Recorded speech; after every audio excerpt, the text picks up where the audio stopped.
मेरे बच्चे, जिसके बारे में सोचकर तुम मेरा ये संदेश देख रहे हो, वो व्यक्ति पूरी तरह से बदल गया है। अब वो पहले जैसा नहीं रहा। उसने अपने अंदर बहुत सारे सकारात्मक बदलाव किए हैं मेरे बच्चे। वो अब तुम्हारे साथ किए हर वादे को निभाना चाहता है। उसे पूरा यकीन है कि तुम दोनों के बीच कितनी भी दूरियां क्यों ना आ जाएं, अंत में तुम दोनों का प्यार जीतेगा। उसे अपनी गलतियों का एहसास हो गया है और उसके अंदर बहुत पॉजिटिविटी आ रही है, क्योंकि वो धीरे धीरे नकारात्मक लोगों से दूर जा रहा है। हर उस व्यक्ति से दूर जा रहा है वो जिसने उसे तुम्हारे खिलाफ भड़काया, तुमसे दूर करने की कोशिश की। अब उसे असली प्यार का मतलब समझ आ गया है और उसे पूरा यकीन है कि तुम उसे माफ़ करके उसे एक और मौका दोगे, इस रिश्ते को एक और मौका दोगे। उसने पहले भी तुमसे बहुत वादे किए थे, सब ठीक करने का, खुद को सुधारने का, लेकिन 2-4 दिन बाद वो फिर वही हरकतें करता था, वैसे ही बर्ताव करता था तुम्हारे साथ। लेकिन इस बार वो सच में अपने ऊपर काम कर रहा है, इसलिए वो अभी तुमसे बात नहीं कर रहा, क्योंकि वो पहले पूरी तरीके से श्योर होना चाहता है कि वो अब अनजाने में भी तुम्हें हर्ट नहीं करेगा। बहुत जल्द ही वो तुमसे बात करने वाला है और वो तुम्हारे लिए कुछ भी करने को तैयार है। हर नकारात्मकता से दूर जाकर तुम्हारे साथ सुकून का जीवन बिताना चाहता है वो। और उसके दिल की सच्चाई तुम उसकी आंखों में देख पाओगे मेरे बच्चे। तुम उसकी आवाज़ सुनकर ही समझ जाओगे कि इस बार वो झूठ नहीं बोल रहा है, तुमसे झूठे वादे नहीं कर रहा है। तुमने हमेशा उसका, उसकी भावनाओं का, उसके परिवार का, सबका बहुत ख्याल रखा। अब बारी उसकी है।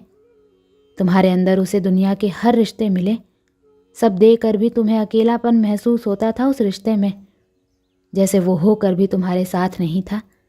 उसने कभी तुम्हारी भावनाओं की कदर नहीं की थी, हमेशा तुम्हें ही नीचा दिखाता था, तुम्हें ही गलत समझता था। पर तुम्हें छोड़ने के बाद, तुमसे दूर जाने के बाद, तुम्हारे बिना उसने दुनिया में सारी बुराई देख ली मेरे बच्चे। अब उसे समझ आ गया है कि शायद तुम इकलौते ऐसे इंसान हो जिससे वो मिला जो इतना पॉजिटिव है, जो उसके जीवन में सकारात्मकता लाता है, उसके चेहरे पर हंसी लाता है। तुम इकलौते ऐसे इंसान हो जो उसके बारे में सोचता है, जो दूसरों का भला करना चाहता है, जो स्वार्थी नहीं है। और इसीलिए शायद तुम इतना रोते हो। तुम अकेले ऐसे व्यक्ति थे उसके जीवन में जो अंधेरा देखकर डरता नहीं था। तुमने हमेशा दूसरों को लड़ना सिखाया है, साहस दिया है तुमने लोगों को। हमेशा अंधेरे में रास्ता बनाने वाले इंसान रहे हो तुम। कभी उम्मीद नहीं हारते, किसी भी परिस्थिति से, किसी भी व्यक्ति से नहीं डरते हो। और तुम्हारे जैसा व्यक्ति उसने आज तक नहीं देखा, इस बात का एहसास हो गया है उसे। वो अब तुमसे बात किए बिना नहीं रह सकता। अतीत में उसने तुम्हारे बारे में बहुत नेगेटिव सोचा, बहुत नेगेटिव बोला है तुम्हें लेकर, पर उसकी सोच तुम्हारे प्रति बदल रही है और उसकी सोच इतनी सकारात्मक हो गई है कि तुम्हारे अंदर उसे एंजल्स, उसे परमात्मा का स्वरूप नजर आने लगा है कि इस कलयुग में अगर कोई किसी और का सोच रहा है तो कहीं ना कहीं उसके ऊपर या उसके साथ भगवान ज़रूर हैं। और शायद ईश्वर ने ही उसकी मदद करने के लिए, उसके जीवन को खुशियों से भरने के लिए तुम्हें उसके जीवन में भेजा था। पर उसने क्या किया? उसने उसी एंजल को इतनी तकलीफ़ दी। यही कारण है कि पिछले कुछ समय से वो बहुत परेशान है, बहुत रो रहा है। उसने भी अपना लिया है कि मेरे साथ जो हो रहा है सही हो रहा है, मैं इसी लायक हूँ।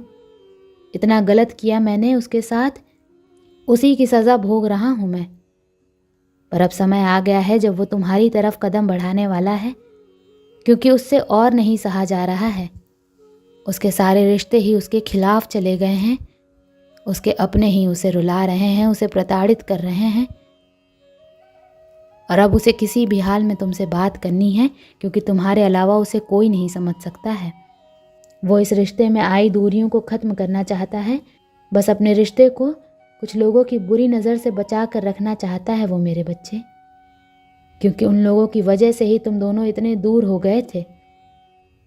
और वो लोग फिर से कोशिश करेंगे तुम दोनों के बीच आने की, लेकिन अपने प्यार पर यकीन रखना। और वो इंसान जब तुम्हारे जीवन में वापस आए तो उसे मेरी ब्लेसिंग समझकर स्वीकार कर लेना।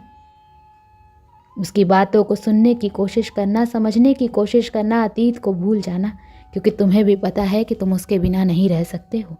इसलिए बार बार अतीत को लाकर अतीत की बातें करके तुम खुद को भी तकलीफ़ दोगे और अपने रिश्ते को भी ख़राब करोगे। इसलिए अगर तुम विचार कर रहे हो उसे माफ़ करने का, तो सबसे पहले अतीत को भूल जाना और उसके भीतर आए परिवर्तन को देखना।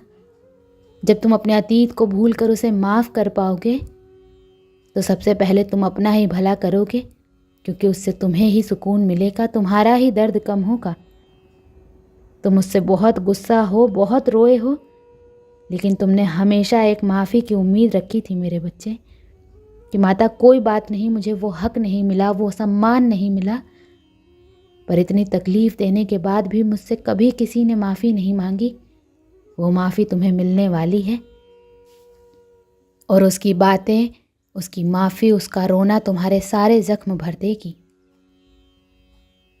तुम्हें वो हक मिलने वाला है जिसके लिए बहुत तरसे हो तुम। इसलिए सारी बातों को ध्यान में रख के कोई निर्णय लेना मेरे बच्चे। क्रोध में आकर या जल्दबाजी में कोई गलत कदम मत उठाना। वो आज रात में ही तुमसे बात करने की कोशिश करेगा।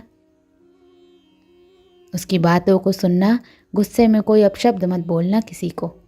अगर तुम्हें बात नहीं करनी है तो वो तुम्हारी मर्जी होगी, पर सोच समझ कर निर्णय लेना। ओम नमः शिवाय।